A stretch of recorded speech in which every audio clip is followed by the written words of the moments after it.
अब जब तुम्हारे पास इंटरमीडिएट कोड बन गया तो अब उसको ऑप्टिमाइज करने की बारी है। सही है, वीक 14 में हम लोगों ने इंटरमीडिएट कोड जनरेट किया था और अब उसको ऑप्टिमाइज करेंगे। अब सही ऑप्टिमाइजेशन है। की कुछ रूल्स है, पहले ये पढ़ लो, उसमें नहीं समझ में आता तो कुछ बताओ। मैं तो कह रही हूँ डायरेक्ट सॉल्विंग पे ही जाएगा वो भाई। नहीं नहीं, थोड़ी बहुत थ्योरी भी पढ़ लो, The काम चोरी code नहीं करो। optimization is the synthesis phase is a program transformation technique which tries to improve the intermediate code by making it consume fewer resources.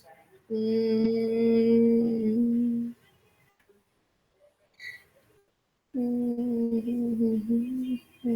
बस इतना काफ़ी है। कोड कंज्यूम कर रहे हैं बाय फ्यूअर रिसोर्सेज। रिसोर्सेज का क्या मतलब है? सीपीयू और सीपीयू मेमोरी। मेमोरी। राइट, और मेमोरी कैसे ज़्यादा यूज़ होगी जब वेरिएबल ज़्यादा बने हुए होंगे हमारे। राइट, हम्म। ठीक है। अच्छा, ये भी पढ़ लो कि कुछ रूल्स होने चाहिए ऑप्टिमाइजेशन के। For example, optimisation must be correct का क्या मतलब है कि उसको कोड का जो रिजल्ट है उसको चेंज नहीं करना चाहिए। सही है। ठीक है। Should increase the speed and performance, ऐसा ना हो कि ऑप्टिमाइजेशन के नाम पे तुमने और इसकी मेमोरी बढ़ा दी, मेमोरी कंजम्पशन बढ़ा दिया। कंपाइलेशन टाइम मस्ट बी सही है। केप्ट रीजनेबल, जो कंपाइलेशन टाइम है रीजनेबल होना चाहिए। Optimisation process should not delay the overall compiling process, delay नहीं होना चाहिए उसका। ठीक है। सही है।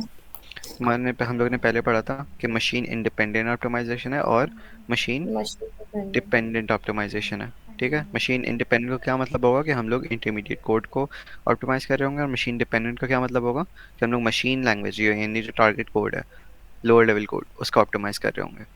सही है। ठीक है। तो तुम्हारे पास ये सारे मेथड्स हैं ऑफ कोड ऑप्टिमाइजेशन। सही है। ठीक है, एक एक करके अभी देखते हैं। क्या है ये टेक्निक्स? कोड ऑप्टिमाइजेशन की टेक्निक्स हैं। ओके।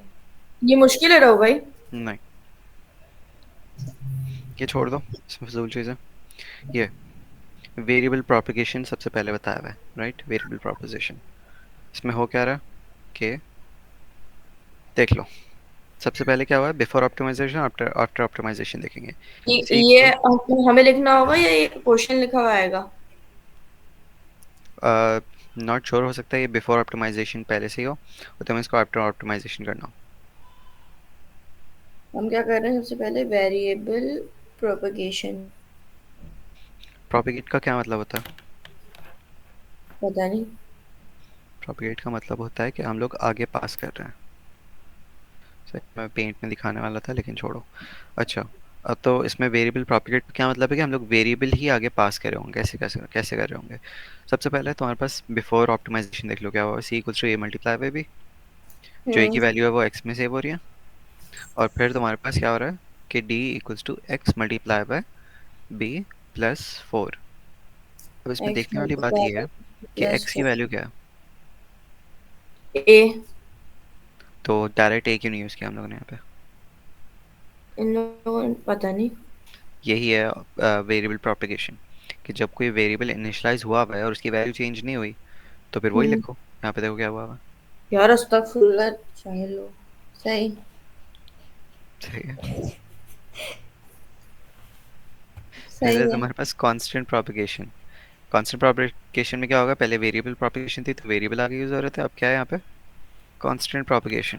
प्रोपगेशन। ये देख लो, डिफाइन के 5, ये सी में यूज होता है तुम्हारे पास कि कांस्टेंट डिक्लेयर करने के लिए होता है, इसकी वैल्यू के की वैल्यू कभी चेंज नहीं हो सकती। के की वैल्यू कभी चेंज नहीं हो सकती। हाँ, मतलब के की वैल्यू क्या दी है, 5 दी है, तो कभी भी हम लोग चेंज नहीं कर सही। सकते। अगर चेंज करने की कोशिश की तो एरर आ जाता है। तो अब इसमें बात ये बोली सही। हुई है कॉन्स्ट, अच्छा ये तो कांस्टेंट फोल्डिंग थी। अब जाओ, कांस्टेंट प्रोपगेशन अलग है। The value of the constant then replace the variable with the constant. Okay, ये क्या है?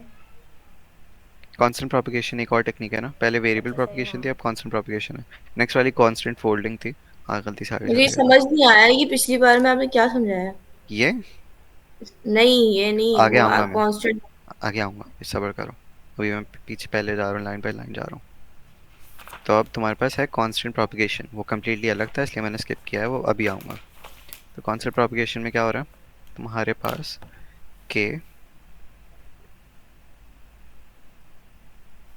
थ्री वाली एग्जांपल देखो, सबसे बेसिक है हम्म ये वाली। क्या हुआ हुआ?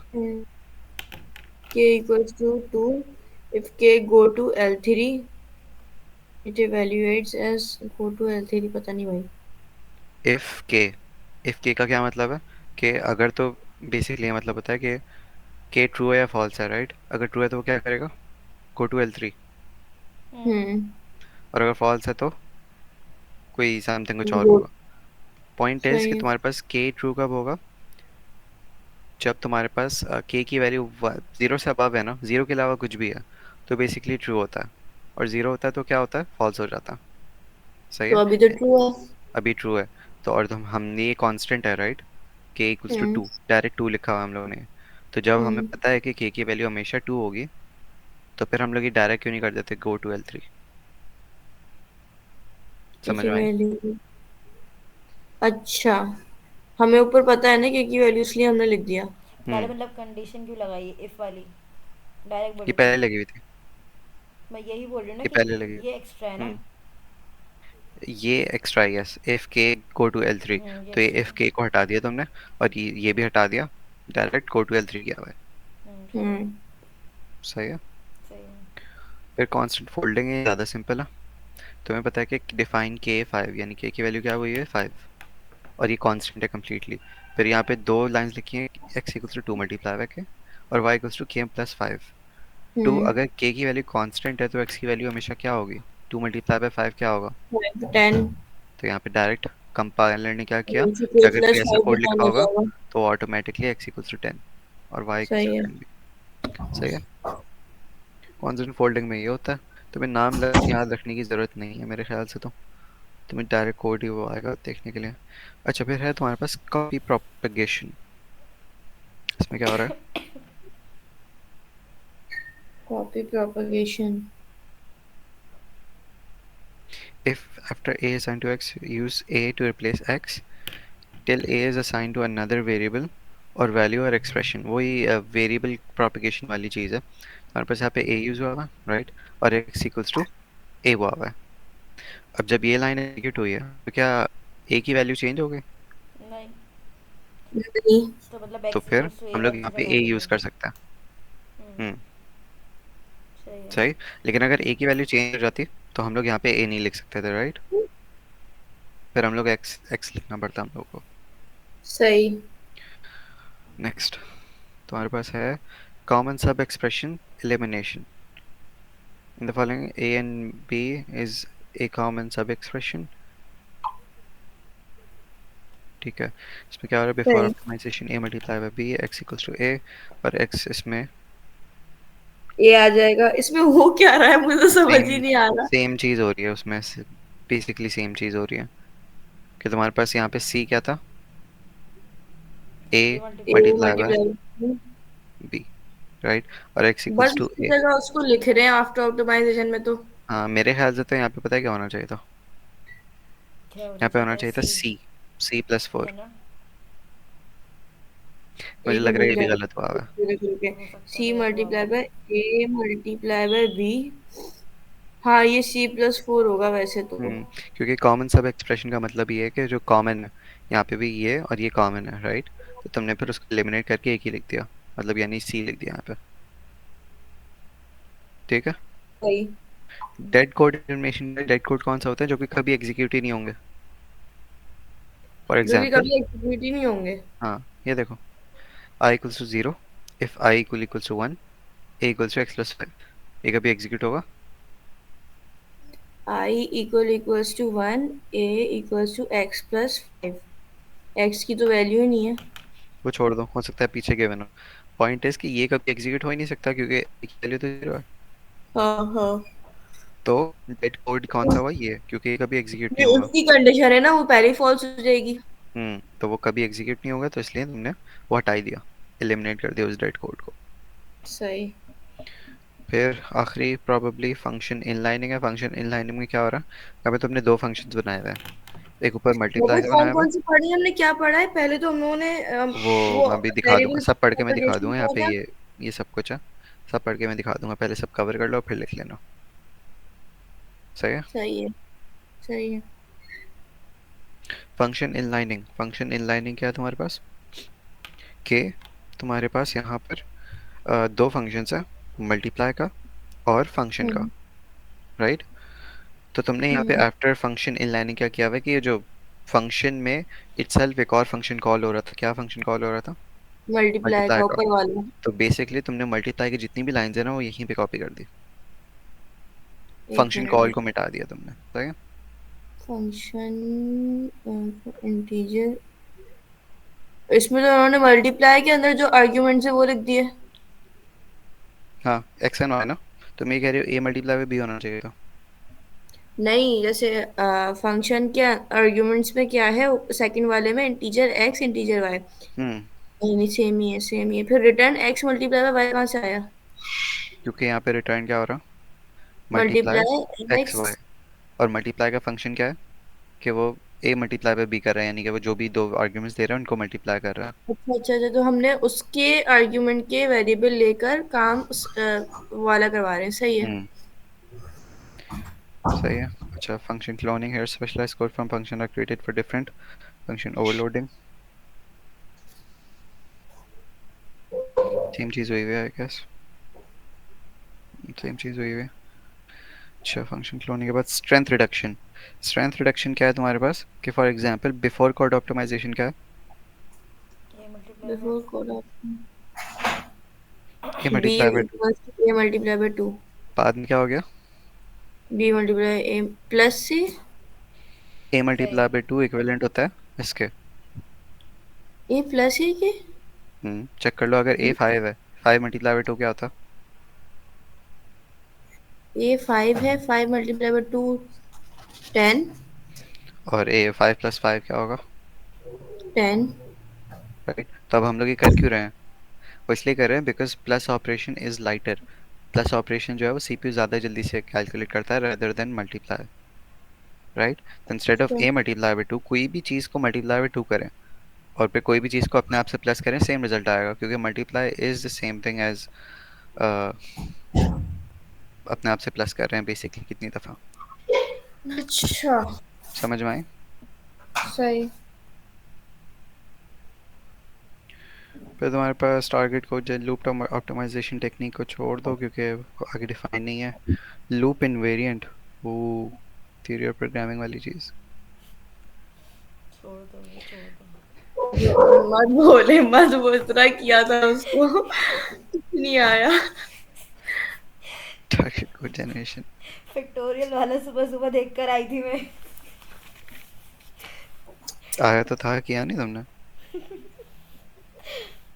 सही कह रहे हो। अच्छा, target code generation. Target code generation is the final phase of compiler, right, जिसमें वो क्या करता है, इंटरमीडिएट कोड को टारगेट कोड बना देता है। सही सही है। है। और task perform register allocation methods and optimisation method 3 popular strategies for ways. छोड़ दो इसको। अच्छा, अब आ जाओ यहाँ पर ऑप्टिमाइजेशन पर।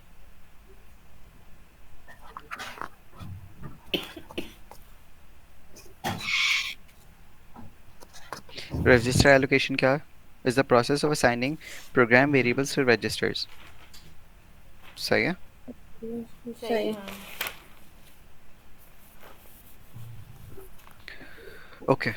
तो ये सर ने एक बहुत ही फजूल से नोट्स दिए हुए हैं किसी के, तो ज़रा मुझे बता, तो तुमने क्लास ली थी? क्लास ली थी क्लास तो ली फिर थी लगता लेकिन है समझ हमें, नहीं आया हमने सुना होगा ये, बस। हमें समझ में आया होगा। तो कॉपी तो कर देती। भाई उन्होंने खुद से नहीं करवाया है, बस ये यही किया है। नहीं ना, यही समझाया था हाँ उन्होंने। यही खोलने पड़े हुए थे वो।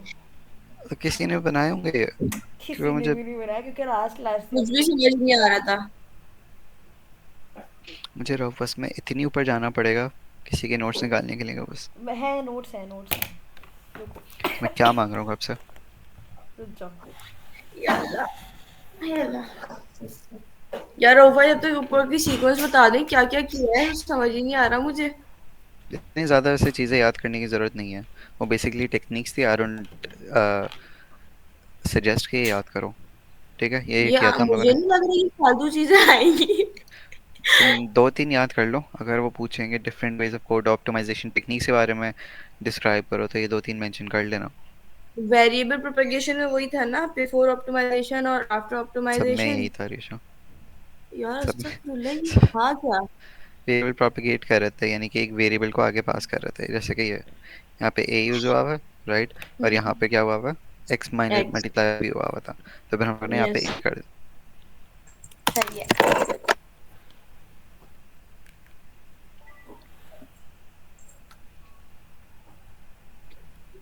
ठीक है, आगे देख लो।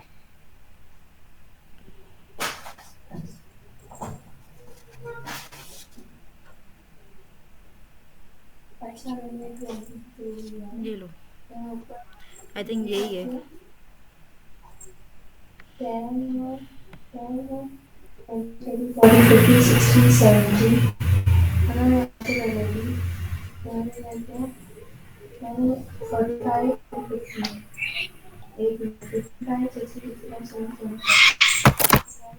किसके हैं?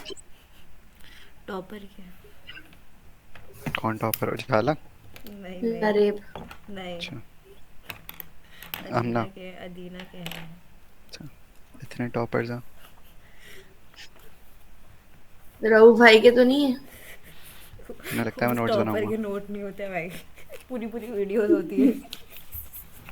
हाँ भाई, यूट्यूब पे चैनल होता है।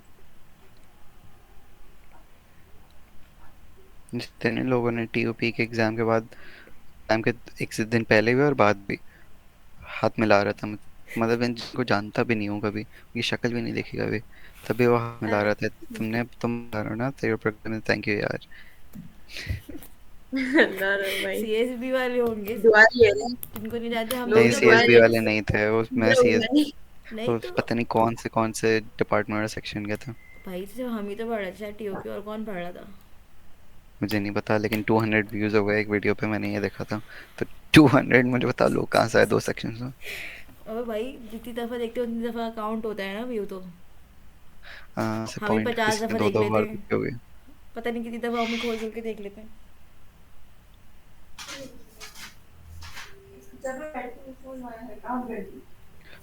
हाँ ओके, स्टेटमेंट है, फिर लोकेशन है, फिर कोड जनरेशन, फिर रजिस्टर, फिर एड्रेस।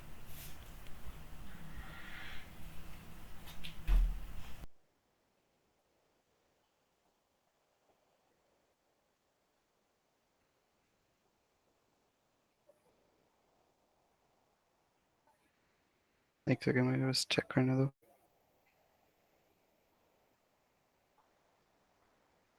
अच्छा, कोड ऑप्टिमाइजेशन अब तुम्हें करनी है, ठीक है, और इसमें थोड़ा सा दिमाग लगता है, ज़्यादा नहीं।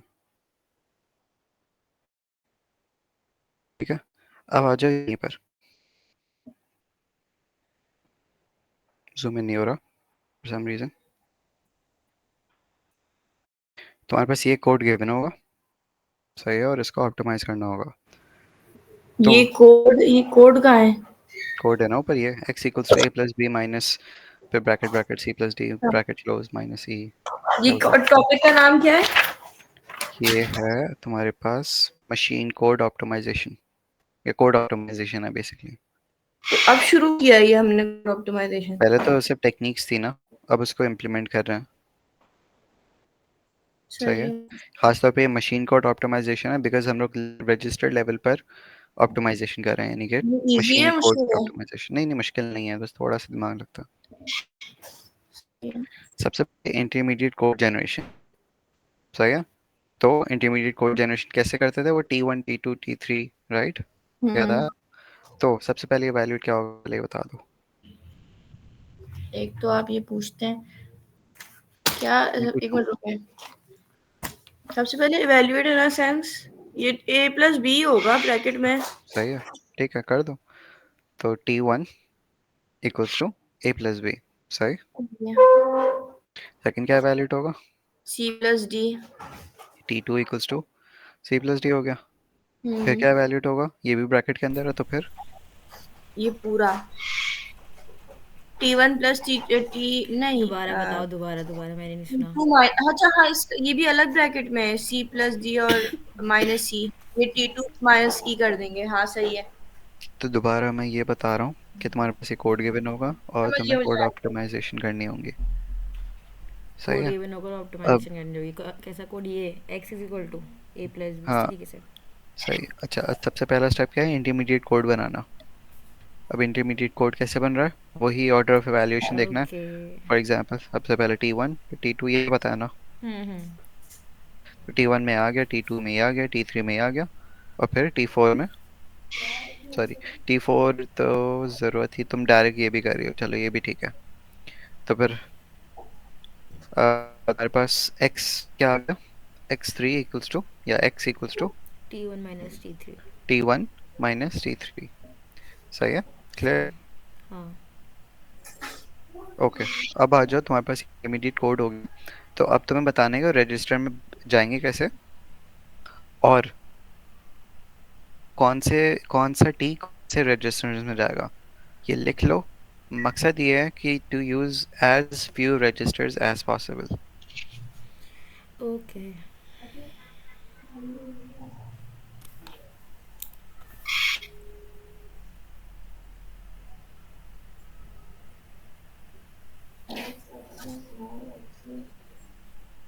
सही है। ठीक है। हम्म। अच्छा अब मैं ज़रा बता रहा हूँ। अच्छा देखो, अब तुम्हें यहाँ पे कितने कॉलम्स बनाने हैं यहाँ पे। अच्छा वो उसके नोट्स है ना, कितने हैं? 5। ये ज़रा नोट डाउन कर लो अपने पास, या तो फिर मर्जी स्टेटमेंट। है यहाँ से देख लेना, जैसी मर्जी है। नहीं, साथ साथ कर ही रहे हैं। ठीक है, स्टेटमेंट, फिर लोकेशन, लोकेशन। फिर code code generation. Generated, generation है सही है। एक्चुअली, हाँ, और फिर रजिस्टर, और ओके। फिर एड्रेस। एड्रेस। हम्म, तो ये बहुत ही फजूल फजूल चीज़ है इसमें भी। तो परीक्षा से पूछा स्टेटमेंट में पूरा। सबसे, मुझे वो बात है, आपस पूरा की कोड बात है, से पूरा फजूल है। कोड वैसे बुरा नहीं है अगर बुक से पढ़ा जाए, मैंने अरे पढ़ा रो नहीं भाई, है इतनी लेकिन। भैया भैया चीजें हैं यार, तूने और वो इतनी किया, सारी है, वो सब किया, वो जो लंबा इजी। सा क्वेश्चन है पूरे, मैंने आज तक इससे लंबा क्वेश्चन नहीं किया होगा पूरी यूनिवर्सिटी की लाइफ में। वो जो ये ग्राफ वाला इससे होता है, नहीं नहीं ये नहीं, वो जिससे पहले था यार, बिल्कुल आखिरी का टॉपिक है, वो भी LRU वगैरह। मैं वही कर रही थी, LR, वो LL1, वो रिड्यूसर पार्सर वगैरह ना। हाँ कुछ ऐसे होता था, मुझे याद नहीं है टॉपिक का नाम, लेकिन वो ग्राफ बनते थे, सर ओवल्स बनते थे, और फिर एरोज हाँ बनते थे। हाँ हाँ हाँ हाँ हाँ बहुत बहुत लंबा क्वेश्चन होता है वो। वो वाला ना, सही समझ गई। अच्छा तो पॉइंट इज, तुमने जब 5 बना दिया, तो सबसे पहले स्टेटमेंट में क्या लिखना है तुम्हें, जो कि पहली इक्वेशन एग्जीक्यूट हुई है, ओके। सही है। T1 equals to A+B। अभी सिंस पहली स्टेटमेंट है, तो कहाँ रजिस्टर में क्या लिखोगी, कहाँ स्टोर होगा वो। R0 पे। सही। Okay, E1 equals to A+B, store का हो रहा है एक सेकेंड, R0। यार ये क्या लिखा हुआ है इसमें, हाँ नो नो, समझ आ गया, ठीक है। देखो अब तुम्हें एक्चुअली प्लस करने के लिए करना क्या है, तुम्हें एक्चुअली करना ही है, पता है ना कि कोई भी चीज़ प्लस होती है तो रजिस्टर्स में आकी होती है, कोई भी ऑपरेशन होना है तो पहले रजिस्टर्स में आते हैं उनकी वैल्यूज़, और प्लस होती है। ठीक है। ओके, तो अगर तुम्हें A+B करना है, तो तुम्हें सबसे पहले क्या करना पड़ेगा कि किसी एक को रजिस्टर में लाना पड़ेगा, तो यहाँ पे क्या लिखा हुआ है, move move a A to R0। R0। अब क्या हो गया कि A की जो भी A है वो R0 में आ गया। सेकंड लाइन में क्या लिखा हुआ है तुम्हारे पास, at add b. B R0। तो वो B को ऐड कर रहे हैं जो भी R0 में, इससे क्या हो गया, move A a plus b. R0। सही है। सही, वो हाँ। R0 में ऑलरेडी ए था, तो जो जो भी होगा उससे प्लस करा देगा। हम्म, समझ आई। हम्म। यस। अच्छा अब जब ये हो गया, तो फिर तुम्हारे पास जो T1 है वो कहाँ पे, रजिस्टर्ड नंबर में क्या लिखना है, T0 sorry R0 holds T। Okay, सही है। सही है। क्योंकि T1 कहाँ पे है, R0 में, तो R0 होल्ड्स T1। और फिर बहुत ही फजूल चीज यार लिखी है। मुझे दिख गई, T1 इज इन R0। सही है, ठीक है। सही है। तो बस जो है वो है, मुझे नहीं पता क्यों ऐसा। मैंने रघु भाई से चॉकलेट ली, रघु भाई ने मुझे चॉकलेट दी। फजूल में चॉकलेट दूंगा। तो मैं ऐसी बोल दी थी यार, तुम्हें चॉकलेट चाहिए थी तो अरीशा। हाँ, अब वो एक्सपेक्ट कर ऐसे रही कोई होगी कि मैं देता लाऊं। नहीं है ना यार, तो इनडायरेक्टली सीधा पड़ गया। अब तो कल तुम चॉकलेट ला देना रीशा को। Of of. पहले मुझे दो। रीशा अबे ट्रीट यार देगी तुम्हें, इतना बड़ा है तुम्हें। मैं सेमेस्टर से वेट कर रहा हूँ वैसे तो मिलने। भाई तो देंगे देंगे। अच्छा देखो, नेक्स्ट नेक्स्ट स्टेटमेंट क्या है? T two equals to c plus, right? हाँ। सही यहाँ है। पे आ गया। अब ये कहाँ पे स्टोर्ड हुआ है? आर वन में। R1। R1 में। सही है। और ये आर वन में क्यों है? ये आर जीरो में क्यों नहीं कर सकते थे हम लोग? अभी क्योंकि अलग R1 वो स्टेटमेंट है ना हमारे पास। क्या तो इससे क्या फर्क पड़ता? अगर आर जीरो में कर देते तो होता क्या? बहुत ही ये बेसिक सा डिफरेंट सवाल है। ब्रैकेट्स में, ये डिफरेंट ब्रैकेट में, और सी प्लस डी और माइनस ई एक ब्रैकेट में, तो इन दोनों को R1 में किया है। नहीं, इस वजह से नहीं, मैं बता रहा हूँ किस वजह से क्या। तुम्हारे पास जो आर जीरो में क्या है? T one, right? हम्म। तुम आगे देखो, अभी तुम टी टू पे हो। आगे देखो, क्या टी वन का यूज हो हाँ हो रहा है। नहीं। रहा है? हाँ हाँ, हो रहे हैं हो रहे हैं। तो जब आगे यूज हो रहा है, यू नो कि आर जीरो पे जो भी वैल्यू है इसकी तुम्हें जरूरत पड़ेगी, तो इसलिए तुम अगर किसी और को स्टोर कराओगे तो ओवरराइट हो जाएगी, राइट? इसलिए आर जीरो पे नहीं किया हम लोगों ने। सही सही सही। क्या, मैं समझी नहीं बात। बताओ बराबर। भाई देखो, अगर T1 में अगर हम दोबारा ये वैल्यू सेव कर देंगे ना C+D वाली, हम्म। R1 R0 पे, तो वो ओवरराइड हो जाएगी। वहाँ A+B की जगह क्या आ जाएगा, C+D आ जाएगा। और लेकिन जो हमने T1 में वैल्यू सेव की हुई है ना पहले से R0 पे, वो हमारे पास बाद में भी यूज़ हो रही है। ये वाली पे। अच्छा अच्छा, सही समझ गई। इसीलिए तुमने यहाँ पे इसको प्रिजर्व रखा हुआ है क्योंकि आगे भी यूज़ होगा। जो चीज़ आगे नहीं यूज़ हो रही होगी हम लोग उस पर रिप्लेस कर सकते हैं, जैसे कि तुमने बताया था कि आर वन यहाँ पे भी क्यों लिखा हुआ है, वो किसी वजह से लिखा हुआ है। पहले तो फजूल चीज़ कर लो। क्या है? तुम सी वन तुमने आर वन, सी तुमने आर वन में, और फिर डी को ऐड करवा दिया आर वन से। सही। अब तुमने सही यहाँ है। पे कह दिया r one holds t two, अब तुमने कह दिया t two is in r one. सही है, फिर इनको इन इसमें भी दो बार लिखा है R1 R1। कहाँ? यहाँ नहीं, ये मैं लोकेशन बता में रहा हूँ ना, सब्र वाले से में। करो। T three, right? T three is equals to t two minus e, ये थर्ड में तुमने लिखी है। तुम मुझे ये बताओ कि स्टेटमेंट के बाद कहीं टी टू यूज हो रहा है? T2 कहीं यूज हो रहा है? नहीं। नहीं हो रहा। तो तुम्हें पता है कि आर वन रजिस्टर में जो भी चीज़ है तुम्हें इसकी ज़रूरत ही नहीं पड़ेगी, तो तुमने इसको कहाँ करवा दिया? आर वन में। तो अगर हम R3 कर लेते तो कोई मसला होता है क्या? हाँ, क्योंकि मैंने शुरू में बताया कि ऑप्टिमाइजेशन का मकसद क्या है, कि to use as less registers as अच्छा पॉसिबल। अच्छा अच्छा अच्छा अच्छा, समझ गई। सही है। क्लियर? तो इसलिए तुमने हम्म। यहाँ पे टी थ्री को कहाँ स्टोर करवाया? आर वन में, बिकॉज टी टू आगे कहीं यूज़ नहीं हो रहा था।